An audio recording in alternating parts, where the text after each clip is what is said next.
হিংসা এমন একটি মারাত্মক পাপ। আজকে আমরা ভাইয়ে ভাই হিংসা করছি, চাচা চাচাতে হিংসা করছি, ভাই ভাইতে হিংসা করছি, ডাক্তার ডাক্তারে হিংসা করছি, মৌলানাতে মৌলানাতে হিংসা করছি, এক চাষি আরেক চাষিকে হিংসা করছি, এক সমাজ আরেক সমাজকে হিংসা করছি। আল্লাহর রাসূল বলে দিয়েছেন, তোমরা আল্লাহর কাছে পানা চাও হিংসাকারীর অনিষ্ট হতে। ওয়ামিন শাররি হাসিদিন ইদা হাসাদ, হে আল্লাহ আমাকে বাঁচাও হিংসুকের অনিষ্ট হতে যখন সে হিংসা করতে থাকে। আল হাসাদু মাদমুমুন ওয়া সাহিবাতুহু মাগমুমুন ওয়া হুয়া ইয়াকুলুল হাসানা কামা তাকুলুন নারাল হাতাব।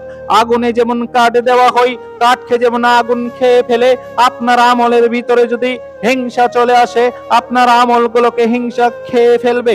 সম্মানে উপস্থিত, আকাশে প্রথম পাপটি প্রথম হিংসার কারণে ঘটেছে।